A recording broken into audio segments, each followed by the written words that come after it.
Hello everyone, Triple Crown here from Wargaming North America.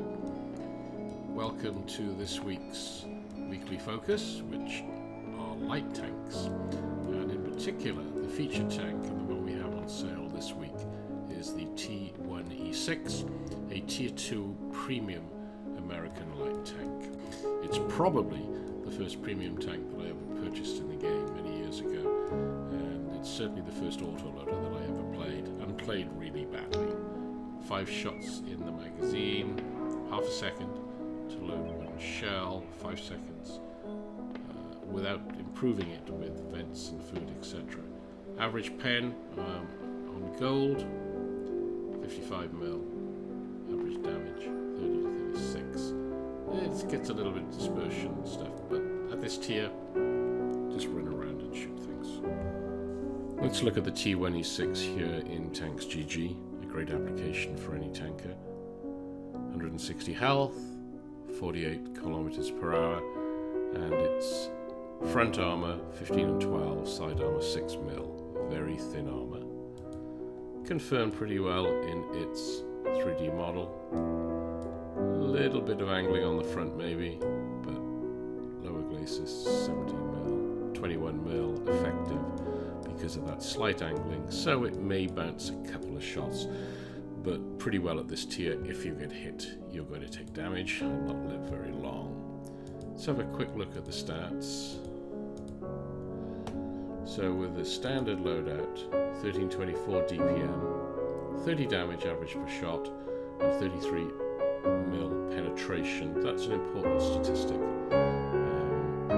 Let's just for a second here put a PCR on this, which isn't expensive in this tank, and also just buff it with vents, for example. You'll see this affects the penetration. Penetration now goes up to 53mm, and this is relevant because we need to look at what are the tanks it's likely to face. Tier 2 and Tier 3 only. In Tier 2, the toughies it's going to meet are probably going to be of French origin. So we do have the 30, for example, the Minimouse, the 38H735. Now you can see that all-round armor on that vehicle is 40mm. So with standard ammo, the T1E6 would not penetrate this. Let's also go up, because you will come across Tier 3s.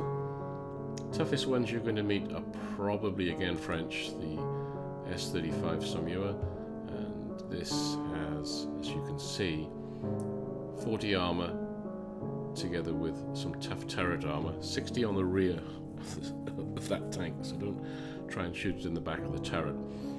But its average armor means that standard ammunition will not pen it, but premium will.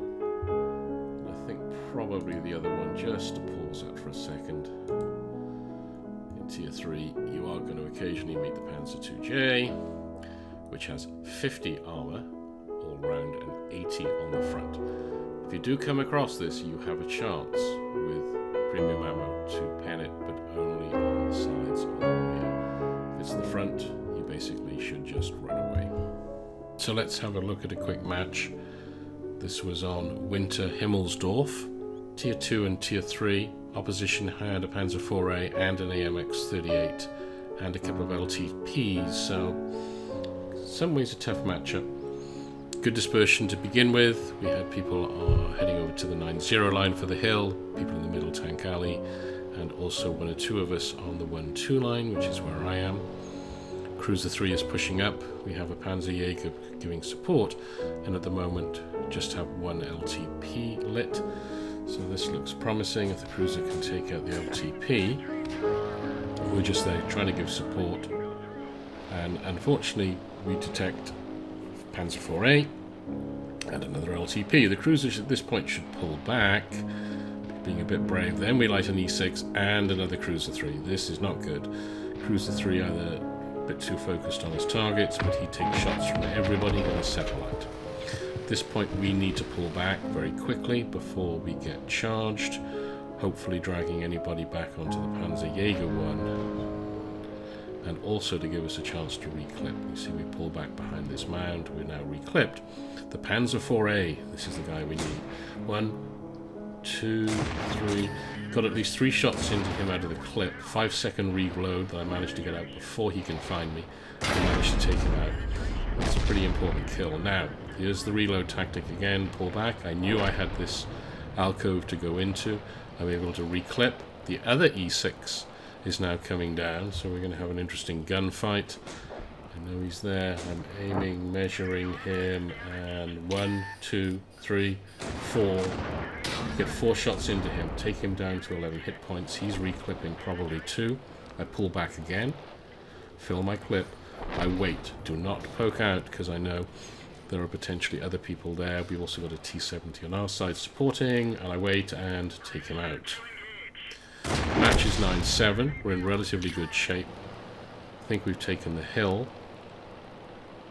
Now pushing up the 1-2, it's 12-10, and here's where I start to make mistakes. First of all, I know he's there, and I allow him to ram me, but I get away with it. Secondly, I should now use his corpse. With 13-11 up, it's still tight, and the one LTP is up on the hill, so I should be smart here, and I am not. I do not wait to the corpse, I push by him, seeing the target, get over aggressive, try to pull back, the corpse makes me die. Not very bright. But luckily, our team is able to finish this off and take out their last remaining tank. Interesting replay, some good stuff and some bad stuff, and a good illustration, I think, of the way to play autoloaders. This tank can compete, even with vehicles that are bigger and a tier above. Its rate of fire is what makes it a very dangerous opponent, and can both support, lead. It's good. You can basically play it depending on your mood, and that's why I think it's a nice tank to just go and relax in if you're an experienced player.